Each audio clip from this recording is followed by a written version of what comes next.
Hello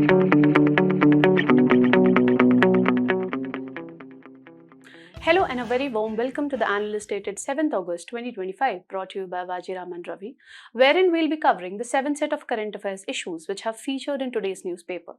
The handout of this very discussion is available in the description below for your future reference. Beginning with the analysis section, as since the beginning of the monsoon session, we are witnessing frequent disruption in both houses of the parliament over the issue of special intensive revision of electoral rolls which is going on in the state of Bihar. In this backdrop, we'll try and understand that why the parliamentary productivity is on a decline and how does it negatively impact the Indian democracy. Moving on to the second topic, as today we are celebrating the National Handloom Day. In this backdrop, we'll try and understand the significance of handloom sector when it comes to Indian economy, and we'll also understand the challenges which are impacting this particular sector. Moving on to the simplified section, herein we'll be covering the 5 set of current affairs issues in the most simple manner possible, and we'll also be doing the relevant value addition which would be needed for your prelims examination. So stay tuned.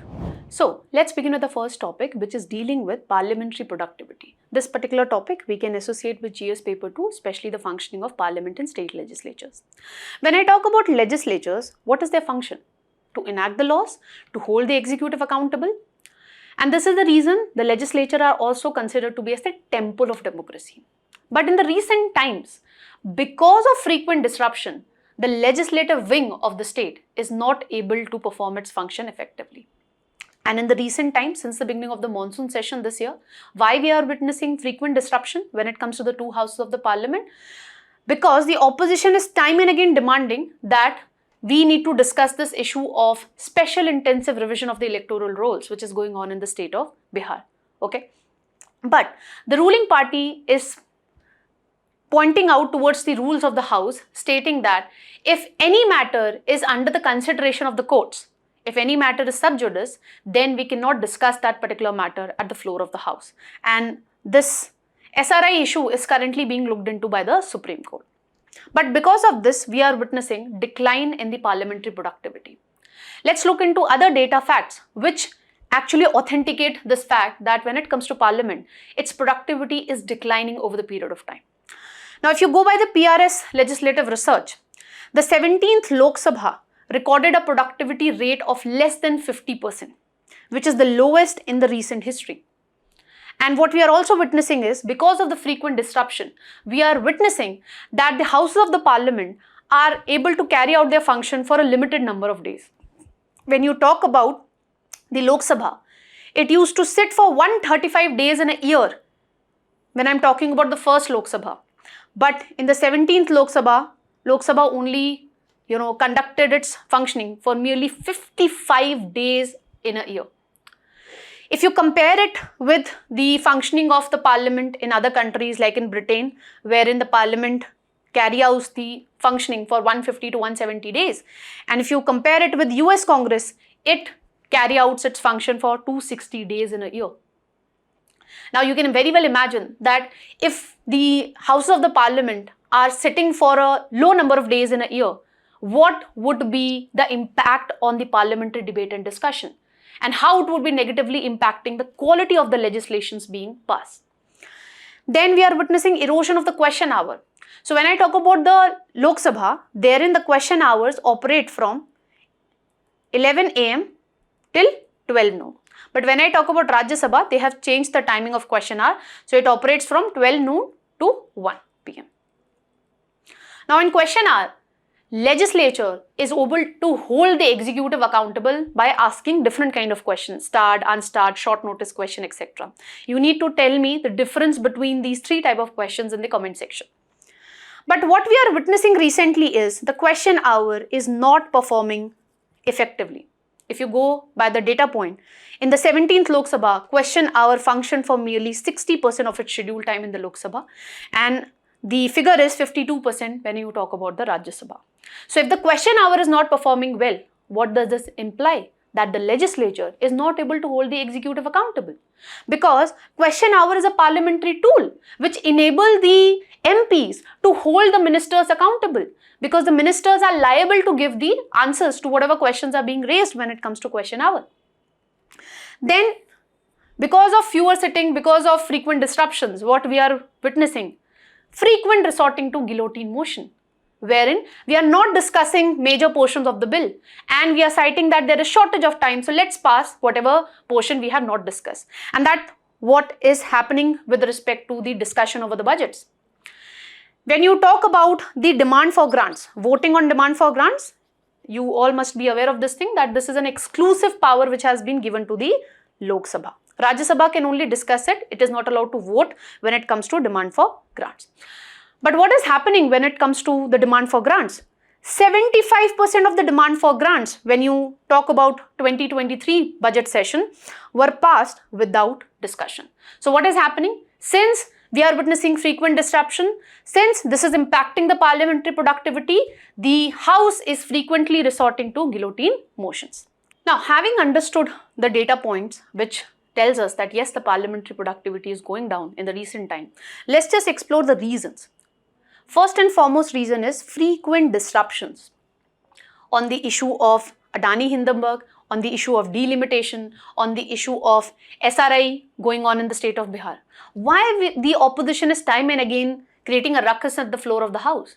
Because unlike UK, we don't have the concept of opposition days, wherein if the parliament is supposed to function for 100 days, the opposition political party would be getting this power to decide the agenda of the House for 20 days.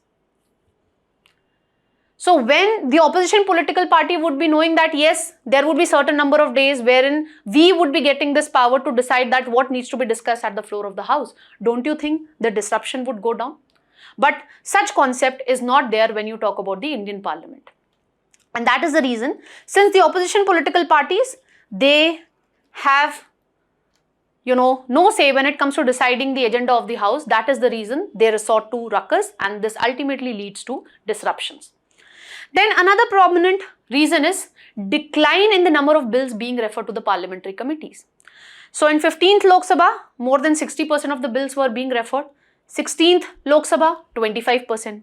And in 17th Lok Sabha, merely 16% of the bills were being referred to the parliamentary committees.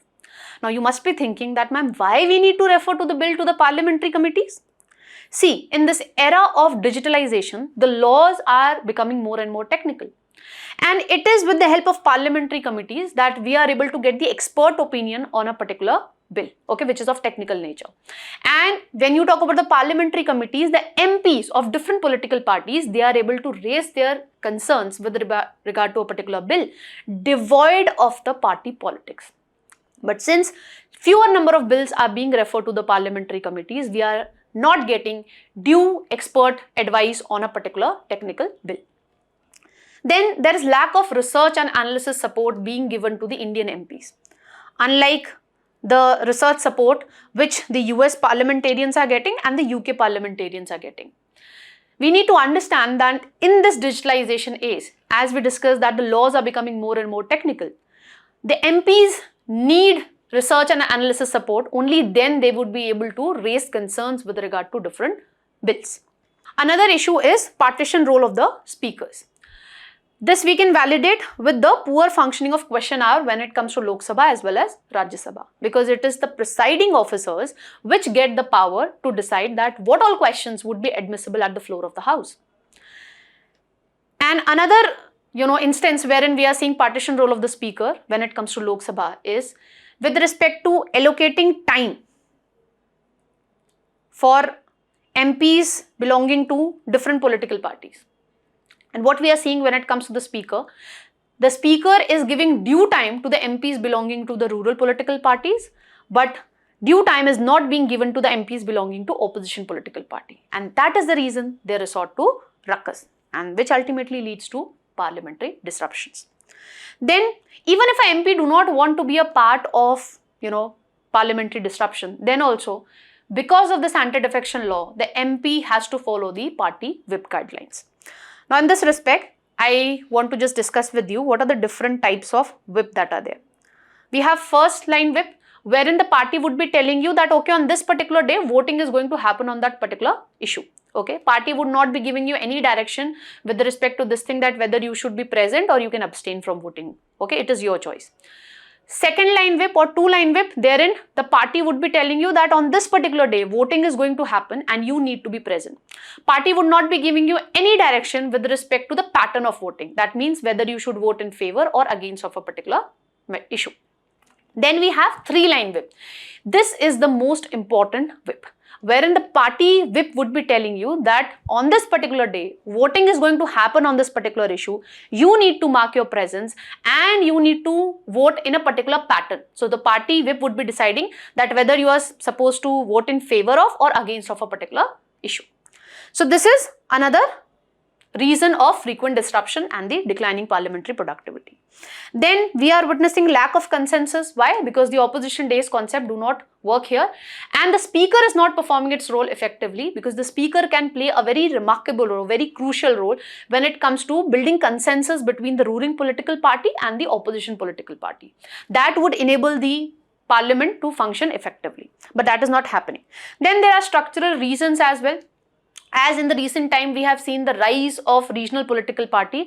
So because of that also, due time is not being allocated to the MPs belonging to different political parties. Because according to the rule of the House, the time would be allocated to MPs belonging to different political parties based on their strength in the House. But in the era of rise of regional political party coalition government, it is making it difficult for the speaker also to give due time to the MPs belonging to different political parties. Now, what is the impact of the frequent disruptions and the declining parliamentary productivity that we have when it comes to Indian democracy? First and foremost, since the parliament is not able to function effectively, we witness a decline in the quality of debates and discussion that take place at the floor of the House. Now, if you go by the data point, 35% of the bills were passed within an hour of discussion in the Lok Sabha. I am talking with respect to 17th Lok Sabha.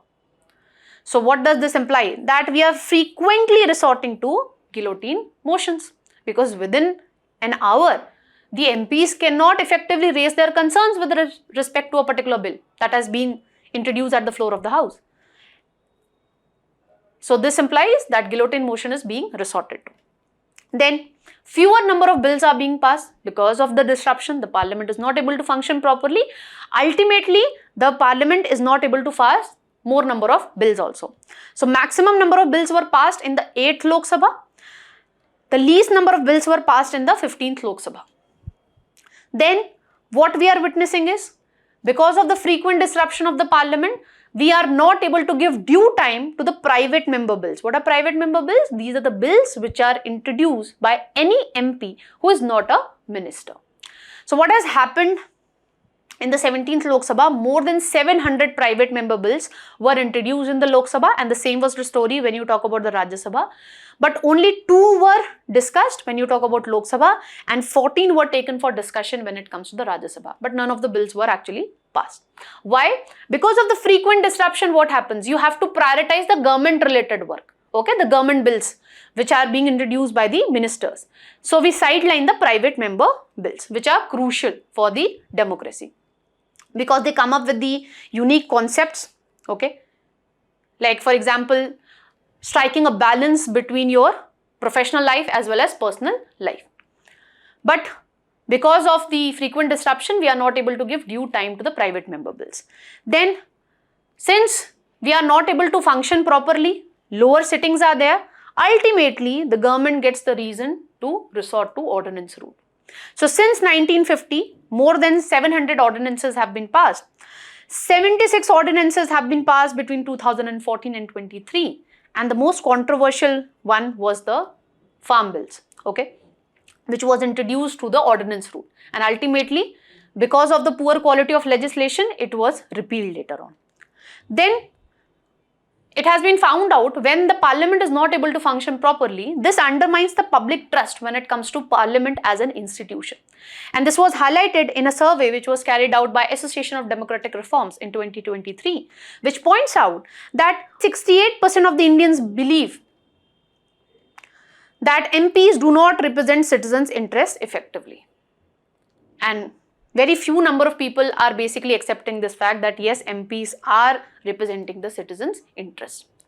Then When the parliament is not able to perform its function properly, what happens? Judiciary has to come forward. And that is the reason we saw Vishakha guideline, which ultimately led to passage of POSH Act, Prevention of Sexual Harassment at Workplace, and Supreme Court banning the practice of triple talaq. After 2 years, the government came up with a bill which declared triple talaq as unconstitutional. So when the legislature is not able to perform its role properly, judiciary has to intervene. And lastly, because of the poor functioning of the parliament, especially the Rajya Sabha, the federal concerns are not being looked into effectively. For example, the concerns that we are witnessing with respect to implementation of national education policy, imposition of Hindi language, and the withholding of Samagra Shiksha Abhiyan funds by the centre government with respect to the states like Tamil Nadu, Kerala, West Bengal, which has ultimately led to Tamil Nadu resorting to judiciary. Lastly, what needs to be done to improve the situation? First and foremost, we need to increase the number of sitting days, as has been recommended by the National Commission to review the working of the Constitution, that the Parliament should work for at least 100 days. And this would make sure that we are able to give due time to the private member bills as well, which are very important for the democracy because they come up with the unique ideas.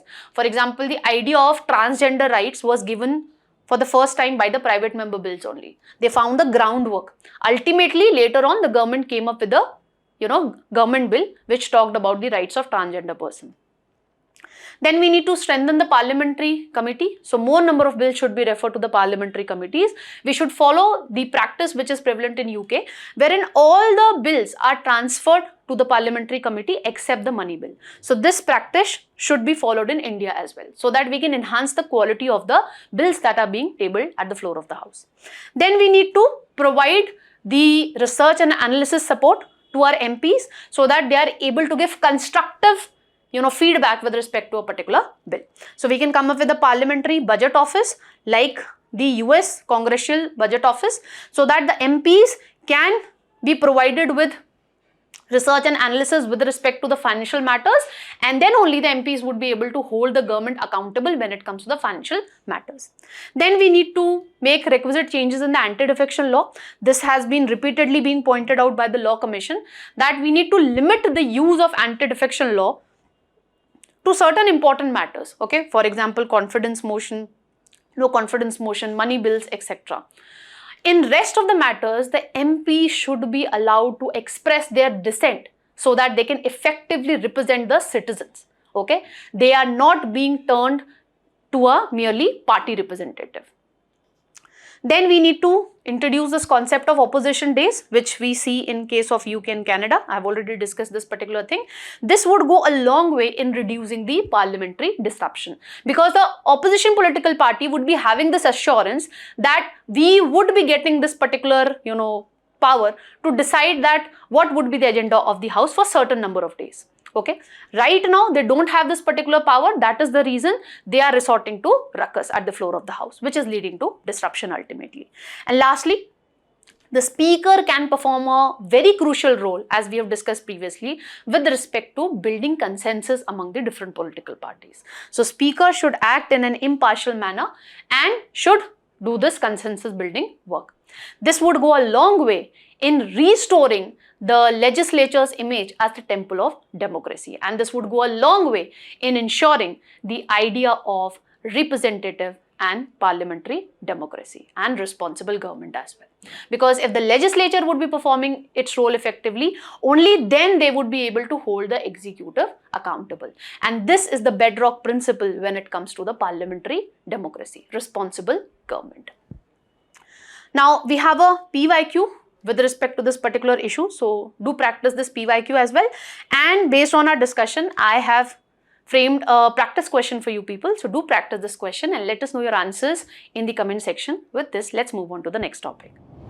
Now, let's begin with the second topic, which is dealing with handloom sector in India. This particular topic we can associate with GS paper 3, especially the industry topic.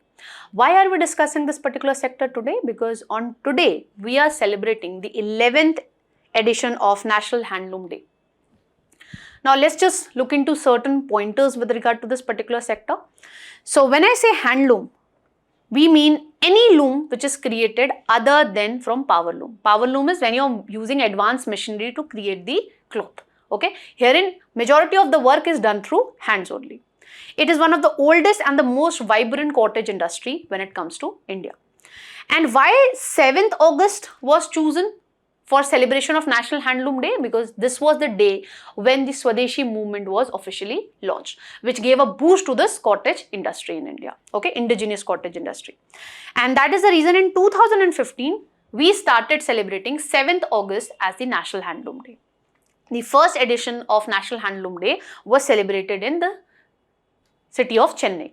And why we are celebrating? Basically to celebrate the contribution of weaving community. And because of this, recognition of the handloom sector, we are able to preserve our cultural heritage. And you must be proud to know this, that 95% of the world's hand-woven fabric comes from India only. Now let's just look into the significance of this particular sector. So this sector has huge employment generation capacity. If you go by the All India Handloom Census, the 4th edition, which was carried out between 2019 and 20, 35 lakh households are engaged in this handloom sector. So the sector is employing more than 35 lakh weaver and other allied workers as well. This sector is also enabling us to meet the Sustainable Development Goal number 5, because it is contributing to economic empowerment of the women. Because 75% of the economic handloom weavers are basically women, according to PIB. This sector has huge export potential as well. If you go by the data point provided by the Handloom Export Promotion Council, between financial year 2017 till financial year 2020, what we have seen that this particular sector is contributing to export, and the exports is worth of 300 million US dollars. And these are the top 5 countries, okay, are export destination. The major one is USA. So this particular sector has huge export potential as well. But then in this data point, as we can also see, that currently the exports are dwindling. We'll be trying to understand why when we'll be discussing the challenges with respect to the sector. Now, this sector, as I told you, is enabling us to preserve our cultural heritage. From Banarsi to Kanjivaram sarees, every weave reflects India's rich heritage. And every, region has its own technique. Like Rajasthan is known for its tie and dye. Madhya Pradesh is known for Chanderi. Uttar Pradesh is known for jacquard pattern. Jacquard patterns are like this. Okay. As you can see from this particular, picture also, that Kashmir is known for Pashima shawls. Kanjivaram silk we get from Tamil Nadu. Patan Patola we get from Gujarat. So I have placed this particular picture for your reference. Do refer to it in the handout section, because you can get a prelims question with this respect in terms of match the following. Okay, so do refer to this particular picture. Moving forward, this sector is also enabling us to give the boost to economic growth and at the same time adhering to the sustainability principles. Why? Because when you talk about this particular sector, we are using organic material, we are not using the chemical and synthetic dyes, and this sector, as I told you, majority of the work is done through hand only. We are not using powerful, power looms. So that is the reason the electricity consumption is also very less when it comes to this particular sector. Okay, so this sector is enabling us to meet the 2 objectives together: giving a boost to economic growth and adhering to the goals of sustainability. Now, what are the challenges this particular sector is witnessing? As we have looked into that, export, from this particular sector is going down. Why? What are the challenges? First and foremost is the shortage of raw materials. So this was highlighted in the 4th edition of All India Handloom Census, that we are facing a shortage of cotton. Okay, especially in the state of Andhra Pradesh, Telangana, Maharashtra. This was in 2015. And this is severely impacting the small weavers. Why? Because they are unable to buy the cotton in bulk. Because if you have shortage, that means the prices would be high. And since the small weavers are not able to buy the cotton in bulk because the prices are also very high, this is leading to reduction in the output. Then We are witnessing lower credit support when it comes to this particular sector. So the Textile Association of India has pointed out that the budgetary allocation to the textile sector has come down. If you compare the budget outlay for this particular sector in 2019-20 with, as you compared it with the previous year, that means 2018 and 19. And because of the lower credit support, what happens? If the government is reducing the budgetary outlay to the textile sector, ultimately it would be making the small weaver community to be dependent upon the non-institutional money lenders. And we know that non-institutional money lenders would be charging an exorbitant interest rate. That is the reason the small weavers at times they get trapped in the vicious cycle of poverty and ultimately leading to suicide cases as well. So this is a concern. Then we are witnessing a shortage of trained labor. Why? Because this sector is not giving higher wages to the workers. That is the reason the trained workforce is migrating to the cities to do other work, maybe in the construction sector. And it is also because of the dwindling interest among the younger generation. So the household who are known to practice this different kind of handloom techniques, what is happening, their younger generation, seeing the difficulties being faced by their previous generation, the younger generation is not interested in carrying out this particular tradition forward. Okay, so that is another reason why we are facing a shortage of the trained workforce. And this you can validate by quoting this data fact only, that in 1995-96 we had more than 65 lakh handloom household, but the number has declined to 31 lakh households. Merely it is because of the shortage of the skilled manpower as well. Then the sector is facing the shortage of infrastructure support also, lack of reliable power supply, lack of transportation facilities. Now you need to understand that when it comes to handloom, work is being done through hand. We are not using advanced machineries. Okay. Now because of that, the price would be high because you have to pay the wages to a lot of workers who are working in this particular sector. Plus, when the logistics are not good, that also leads to cost. Okay. Ultimately, the price of the textile products being created by the handloom sector would be very high as compared to the textile products which are being produced by the power looms. And another issue that this particular handloom sector is facing is because of the growth of power loom sector, they are facing the price competition, because the power loom, since they are using advanced machinery, they are able to produce more textile products at a faster pace as compared to the output being produced by the handloom sector. And another bad practice which is being done by the power loom sector is they are falsely certifying that their products are basically the handloom products. And this is something we are seeing in the state of Telangana. This again is leading to a reduction in the interest when it comes to the authentic weavers, okay, handloom weavers. This is the major reason of decline when it comes to the handloom sector. So we have come up with the handloom hackathon, which is being carried out by Ministry of Textile. And what are the key objective of this handloom hackathon? To come up with innovation and creativity, encouraging the generations to come up with novel ideas, improving the market access when it comes to the handloom products, community building, economic empowerment of the weaving community, skill development of the weavers who are engaged with this handloom sector, and how we can further improve the sustainability principle when it comes to this particular sector. And what we have seen, according to PIB, the credit support being given by the government has increased from this in 2020 to 21 to more than 360 crores in 2024-25. Then we have the National Handloom Development Program, which is a central sector scheme. Okay, so all the funding would be done by the central government. There would be no financial contribution from the states. Herein, what we are doing, we are establishing handloom clusters. So all the facilities would be provided to you at one place. Okay, so this improves the ease of doing business, as well as it enables the handloom sector to realize the idea of economies of scales. And under this, the government is providing raw materials, design, technology upgrades, marketing support through exhibition, building permanent infrastructure like urban hearts, So all these support is being provided under this National Handloom Development Program. Then in order to address the issue of shortage of raw material, we have the raw material supply scheme also, wherein the government is ensuring adequate availability of quality yarn at affordable prices. And the government is also supplying dyed yarn to address the poor dyeing facilities and support product diversification. So the government is also trying to address the raw material shortage. Then to address the credit shortage to this particular sector, we have come up with Mudra loan, wherein the government is providing the loans at a subsidized rate at a very low interest rate of 6% to the weavers who are engaged in this handloom sector. So if an individual weaver wants to get a loan, so it can, they can get a loan up till 25,000, and if an organization which is associated with this handloom sector, they want a loan, so they can receive loan up to 20 lakhs.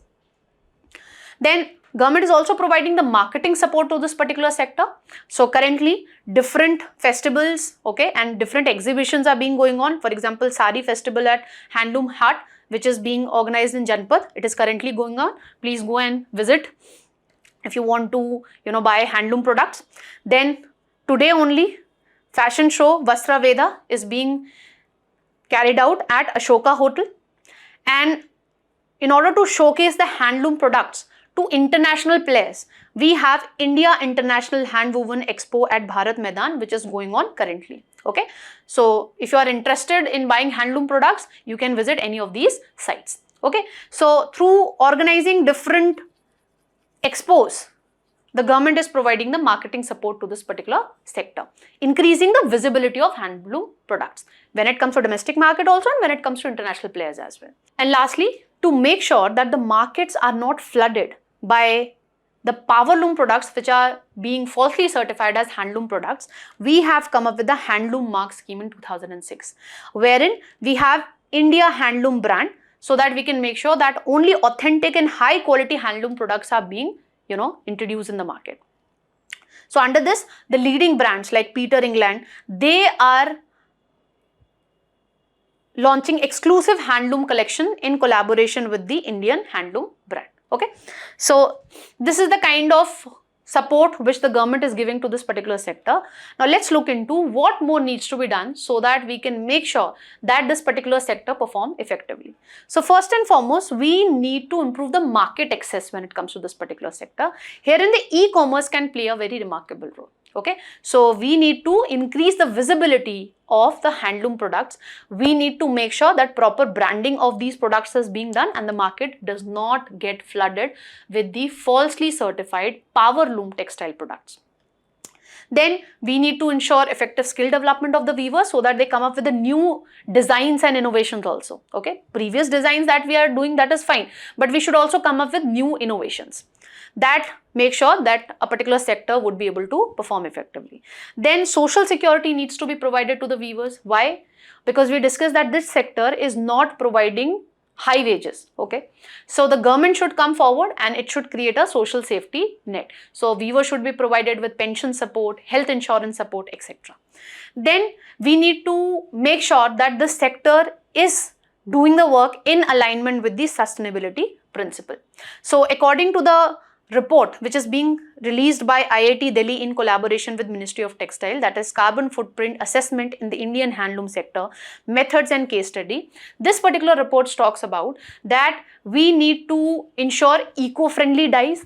We need to do life cycle assessment, from the time we are getting the raw material, what kind of dyes we are using, what kind of packaging we are using. So in order to make sure that the entire product cycle is in alignment with the sustainability principle.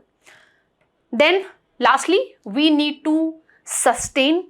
Why? Because it is a unique aspect of our cultural heritage also.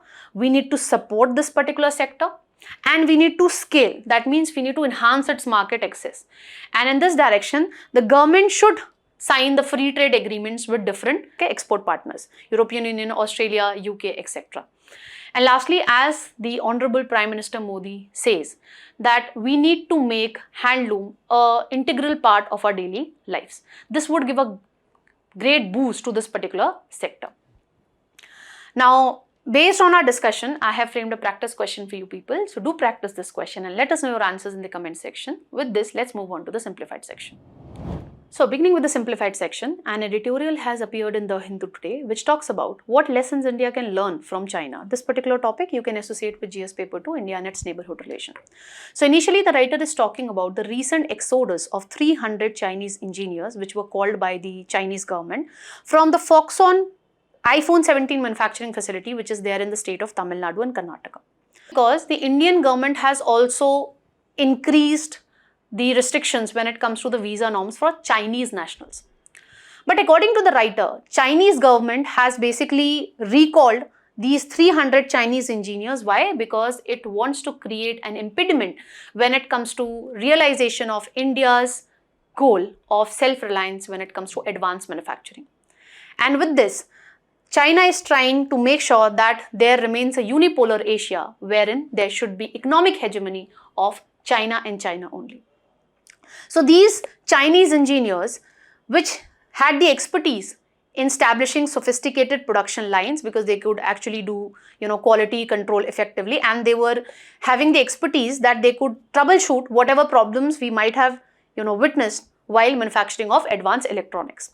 But with recalling of these Chinese engineers, the Chinese government is trying to create a roadblock when it comes to the technology transfer, when it comes to India's electronic manufacturing sector. So according to the writer, this move is not merely a logistic reshuffling. This move of Chinese government is driven from geo-economic consideration because it wants to create a unipolar Asia and it wants to maintain and sustain its economic hegemony when it comes to the Asian region. What other steps China has taken, on the basis of which the writer is saying this, that all these steps of China are basically to make sure that there is a unipolar Asia. So China has used its dominance when it comes to rare earth, production and processing. So it has restricted the export of rare earth, including elements like gallium, germanium, graphite, etc. And it has also imposed the curbs on the export of other critical minerals as well, which are needed for the high-tech industries. For example, your EV sector, electronic vehicle sector, for example, for the building of solar panels, etc. And it has also introduced informal trade restriction on the export of capital equipment from China to India. So time and again what we are seeing is China is creating a roadblock when it comes to transfer of technology, transfer of rare earth metals, critical minerals, which is vital for India to realize its goal of Atmanirbhar Bharat when it comes to the manufacturing sector. So this is what the point the writer is making, that these are the deliberate attempts of the Chinese government to limit the transfer of advanced manufacturing technology to India. And this is being done so that India remains dependent upon the Chinese inputs. And India is not able to realize its idea of self-reliance when it comes to the manufacturing sector. That is why time and again it is disrupting the supply chains. How? By putting export curbs on the critical minerals, increasing the cost, because when you will not be getting the rare earth minerals or the critical minerals, you would have to export it from other country. So obviously the cost would increase and this would be undermining your price competitiveness when it comes to the export markets. And this would be creating uncertainty because we don't know how and what decision the Chinese government might take up in the future. So there will always be a uncertainty when it comes to getting sustainable supply of the raw materials.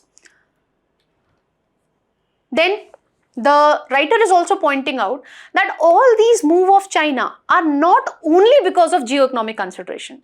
It has its domestic compulsions as well. Why? Because when you look at China, it has overcapacity.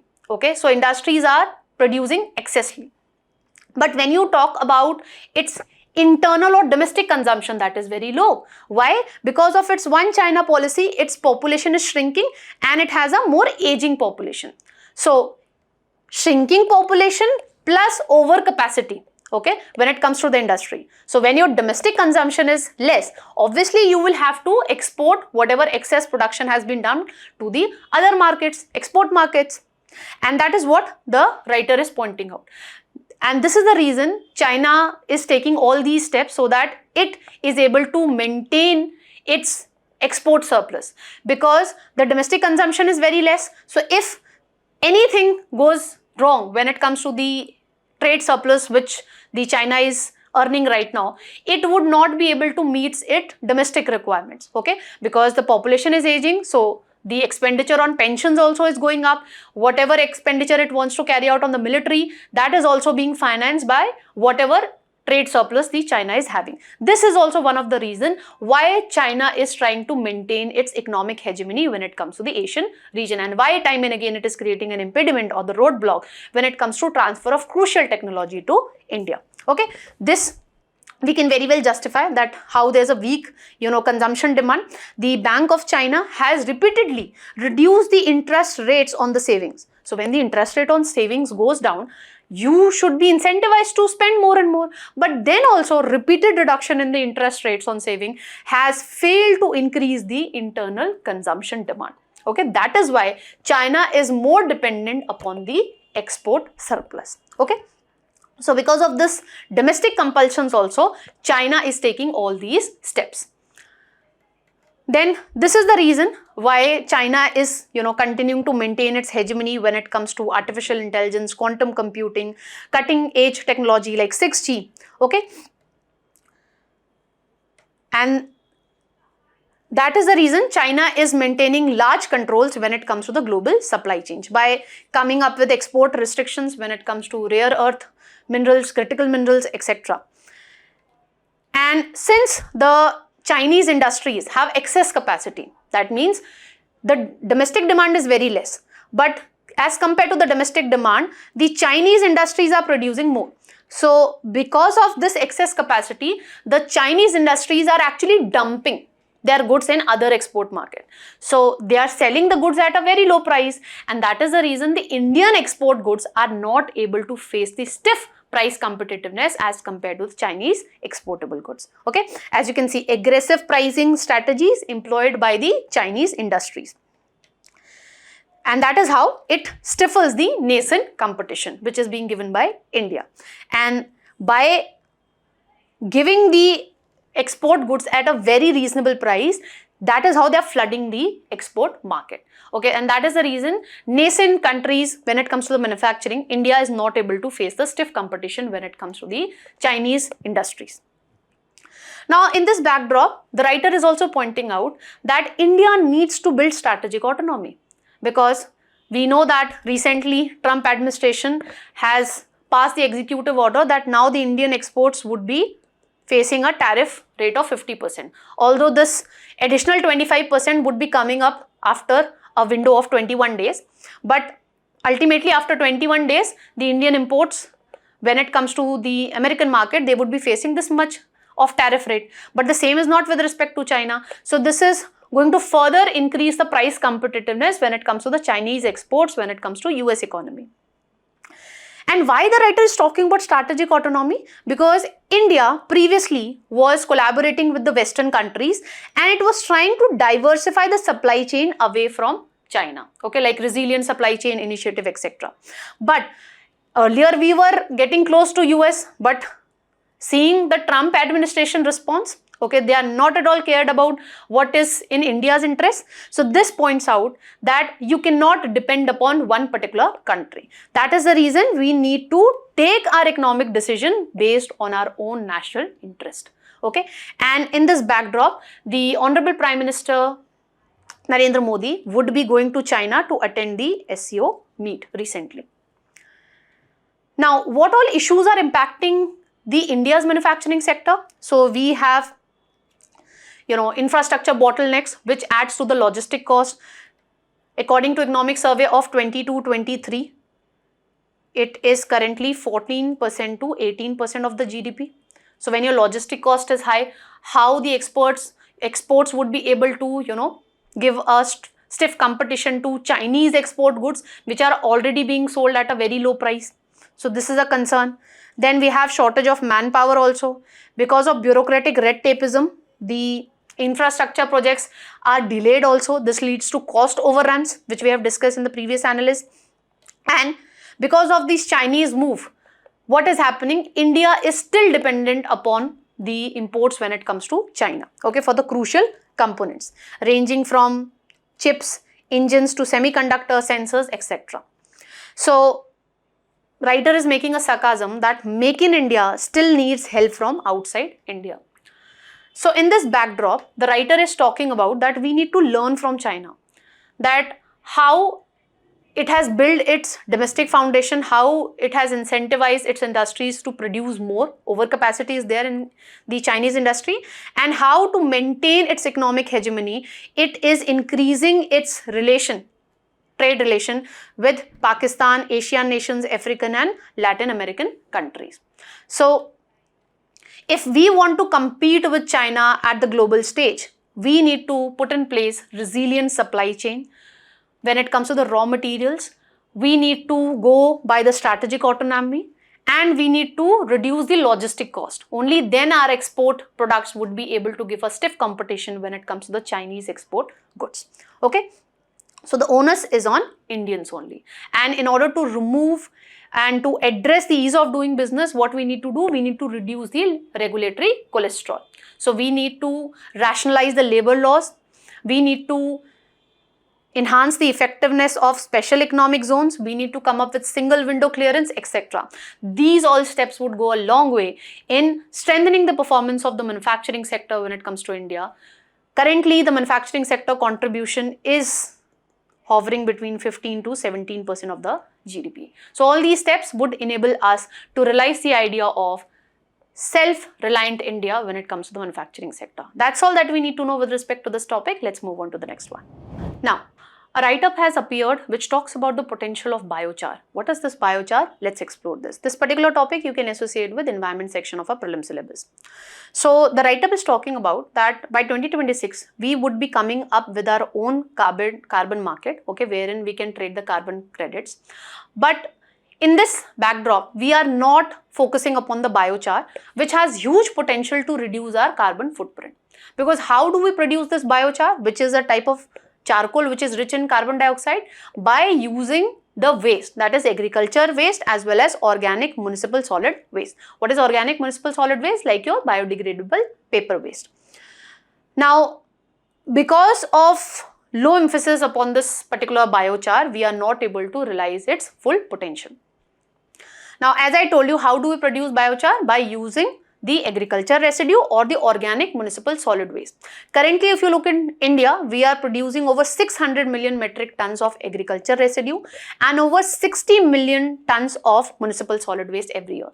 And how are we managing this particular waste? Either we are burning it or we are dumping it in the landfills. This is leading to air pollution as well as soil degradation. So Bio-Char is an effective alternative solution to us, okay, because we are producing Bio-Char by using this kind of waste only. So this would enable us to reduce our carbon footprint and this would enable us to do effective management of the waste as well. Now, what are the bioproducts of Bio-Char? So it is syngas and bio-oils, which have their own added advantage. When you talk about syngas, this can enable us to increase our power generation equivalent to 0.5 to 0.7% of the India's annual electricity generation.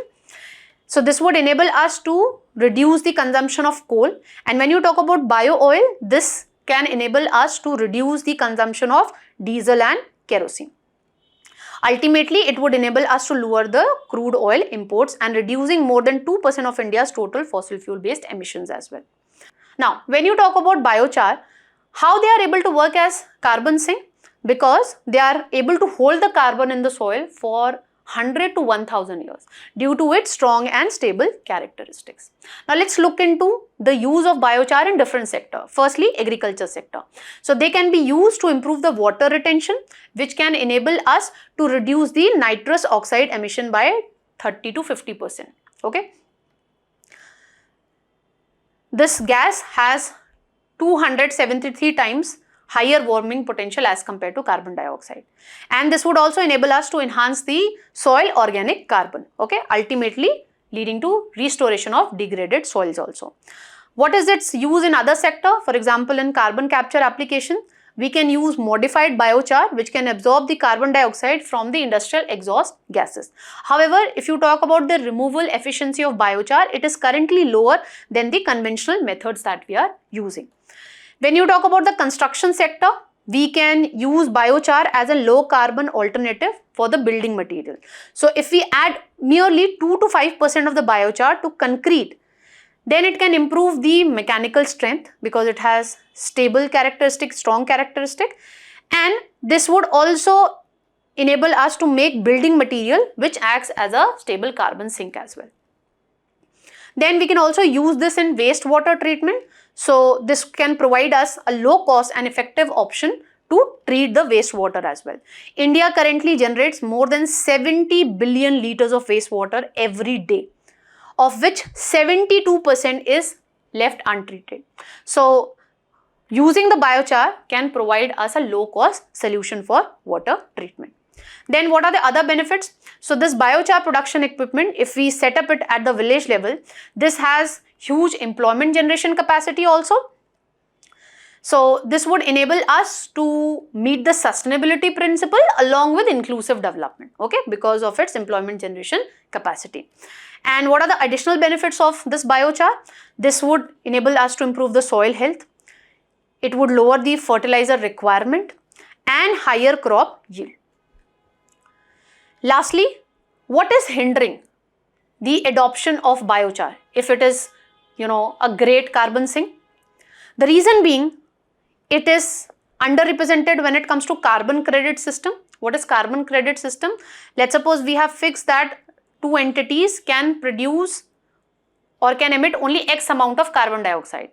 So if B entity has produced less than this threshold, then this B entity would be getting a carbon credit. Whereas this A entity, A industry, has produced more carbon dioxide as compared to this threshold. So this B industry can sell the carbon credit to this A industry. This is what is carbon market and transfer of carbon credit system. But when you talk about this biochar, it is underrepresented when it comes to the carbon credit system due to absence of standardized feedstock market, because we do not adequately segregate the organic waste from other kind of wet waste which is there. And we don't have consistent carbon accounting methods as well. There's limited awareness among the stakeholders, there's weak monitoring, reporting, verification frameworks, and a lack of coordination across areas such as agriculture, energy, and climate policy. So what needs to be done so that we can effectively realize the potential of this biochar? So in order to ensure or enable large-scale adoption, we need to give a boost to R&D, and we need to create region-specific feedstock standards, because we have different agroclimatic zone. So agriculture residue would also differ from region to region. So when we'll be investing in R&D, we can come up with biochar production technique which would be optimizing the biomass which we are getting in a particular agroclimatic zone and crop types. And we need to integrate it into existing and upcoming framework. We need to integrate it with crop residue management scheme, bioenergy initiatives, and we need to take into account this biochar production whenever we are talking about the action plans on climate change. This would enable us to recognize that yes, this biochar has the potential to reduce the carbon footprint.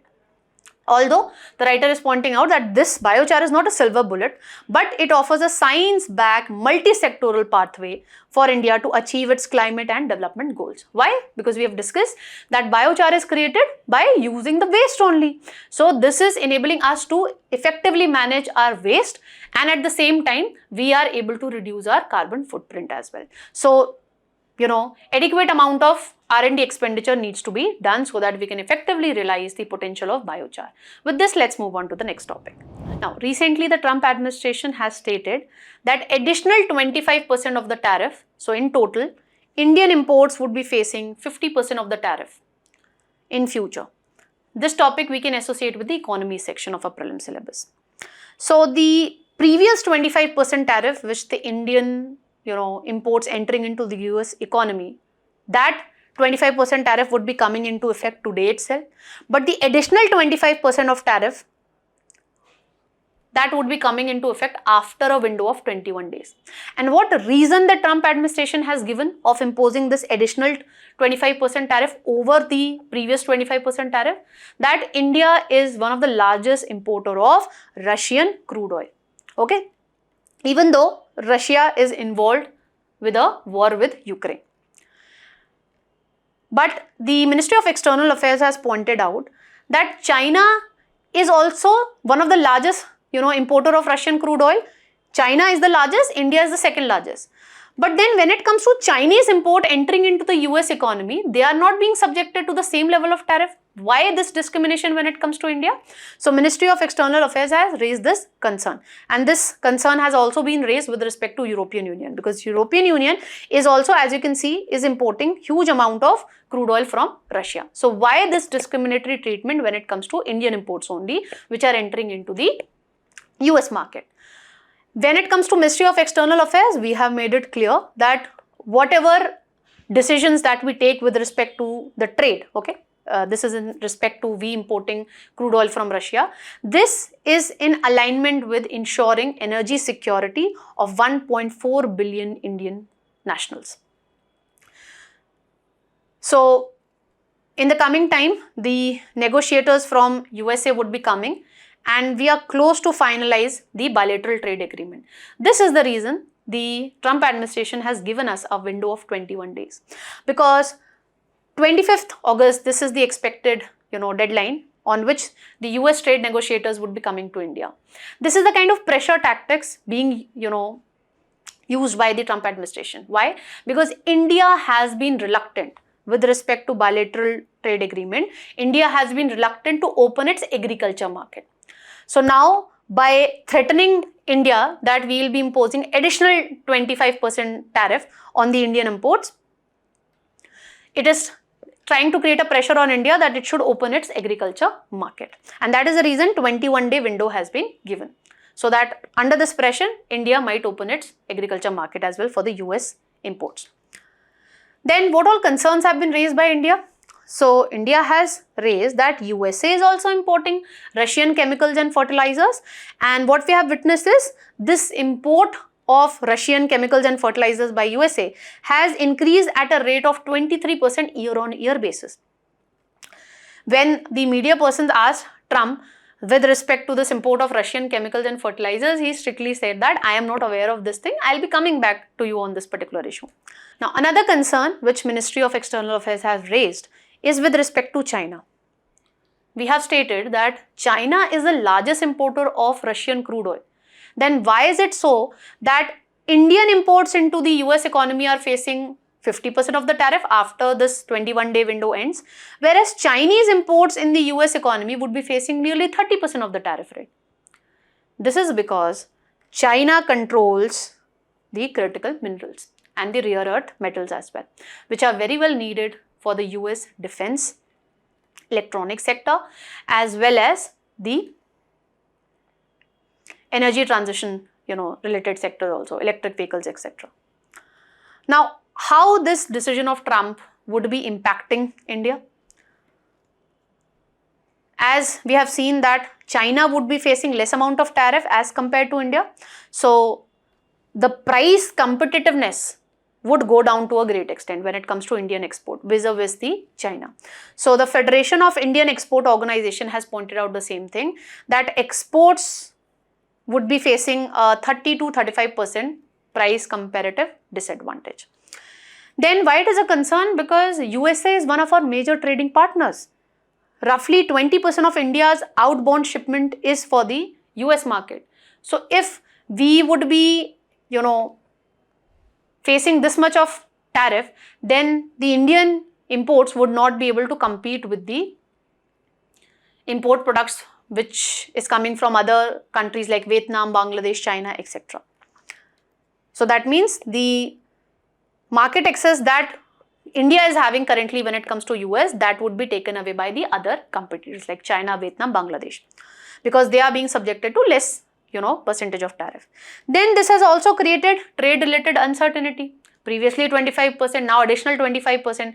That is the reason the exports from India to the US economy, that has been put on hold. okay, because the importers might be, considering this decision that let's buy the same product from another country which would be subjected to less amount of tariff by the Trump administration. Then it would be severely impacting the MSME sector, because MSME sector do not have this potential to absorb this cost escalation which we would have to witness once the tariff is increased to 50%. Already they are struggling to deal with the 25% of tariff. Now 50% once it would increase to, it would be difficult for the MSME sector to absorb this cost escalation. Then it would be negatively impacting the textile sector. I have discussed that when it comes to handloom, USA is one of our major export destination. Okay, so it would be negatively impacting the textile sector, and this is going to negatively impact the steel and automobile sector also, because USA is not ready to negotiate sectoral tariff. And already this is impacting the India's export from these particular sector, steel and automobile, worth $5 billion. That's all that we need to know with regard to this particular topic. Let's see how things unfold in future. With this, let's move on to the next topic. Now, the Ministry of Power has released the draft rules which has given the power to Bureau of Energy Efficiency to take action against the non-compliant automakers with respect to CAFE norms. This particular topic again you can relate with environment section of prelims. Now before we look into that what has happened recently, let's just understand that what is this CAFE norms. So this was introduced by the Bureau of Energy Efficiency in 2017 under this Energy Conservation Act of 2001. Why? To basically reduce and to regulate the fuel consumption and to reduce the carbon emissions, especially from this automobile industry. Ultimately, when we will be reducing the fuel consumption, this would reduce our crude oil imports also, reducing the crude oil import dependency also, and it would enable us to curb the air pollution as well. So these norms are applicable to vehicles which are under 3,500 kg of weight, and this is applicable to all the vehicles which are under this weight criteria and they are powered by petrol, diesel, LPG, CNG, hybrids, electric vehicles, etc.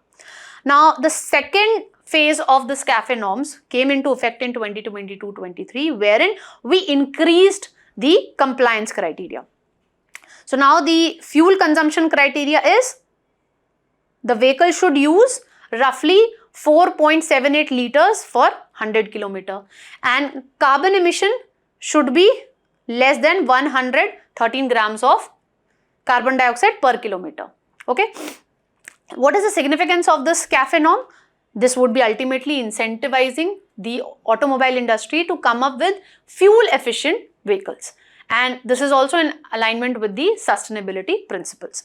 Because according to the Niti Aayog, this automobile sector contribute 14% of the India's energy related emissions. So if we want to move in the direction of sustainable development goals, we need to make sure that whatever vehicles the automobile industry is producing, that is fuel efficient, as well as we reduce the carbon footprint as well. Now let's look into what the new draft rules have to say. So the Ministry of Power has released the draft rule under the Energy Conservation Act, which would be giving the power to the Bureau of Energy Efficiency to take action against the non-compliant automakers, okay, automobile makers, if they don't comply with the CAFE norms, that is corporate average fuel efficiency norms.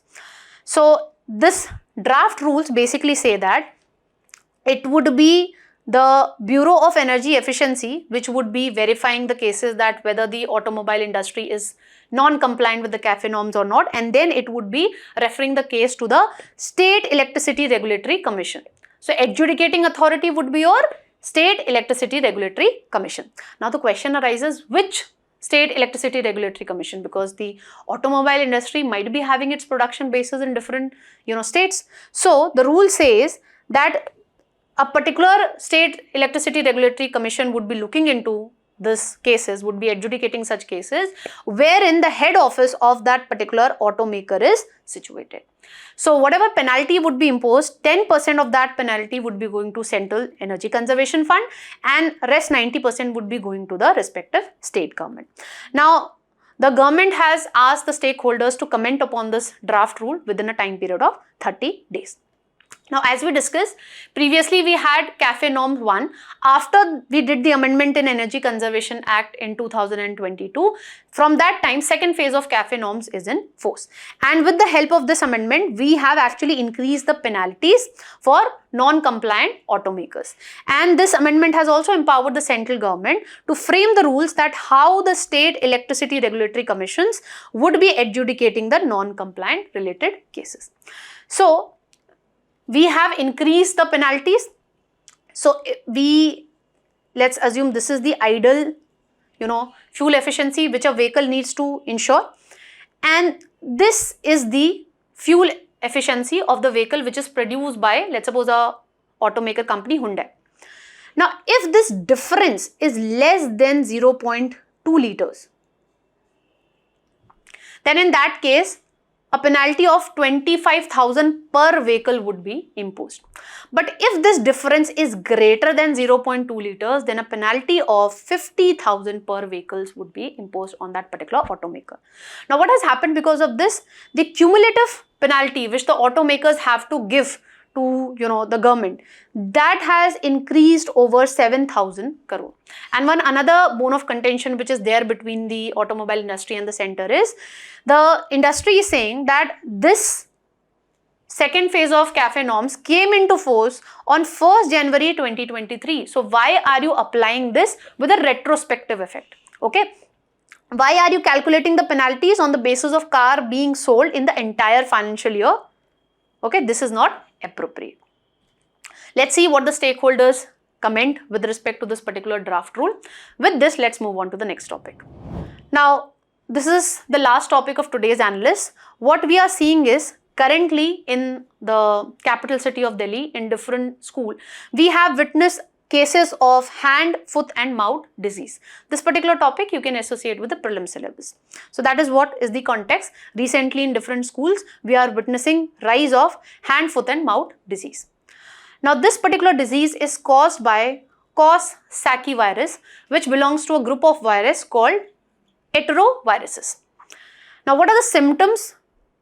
So you will be witnessing mild to moderate fever, rashes on hands, face, feet, buttocks, okay, which can be painful, as you can see here, hand, mouth, okay, feet also.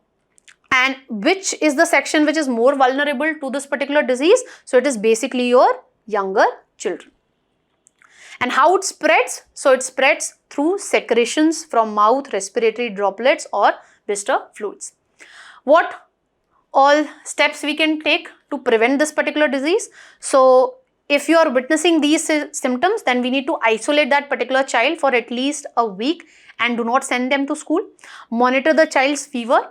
Ensure that they do not get dehydrated, and we need to avoid oily and spicy foods. When we are feeling feverish, we have the great tendency to have oily and spicy food, but that is not good for your health. Okay, so you need to avoid that when a child is suffering from this kind of a disease, and ensure that you are sanitizing everything, the toys with which the child is playing, proper disposal of diapers is being done, and you need to continuously wash the hands. Cut the nails and make sure that the child is having the bath twice a day, and don't give very hot food to the child. Give the food at a room temperature, and verify with the doctor before sending that particular child back to school, because it can spread to other children as well. That's what that we have to discuss in today's Analyst. Thank you for listening to today's Analyst. Quiz would be coming right up next. So don't forget to practice the quiz and check your knowledge. Till then, keep smiling, keep learning. Have a great day, all of you.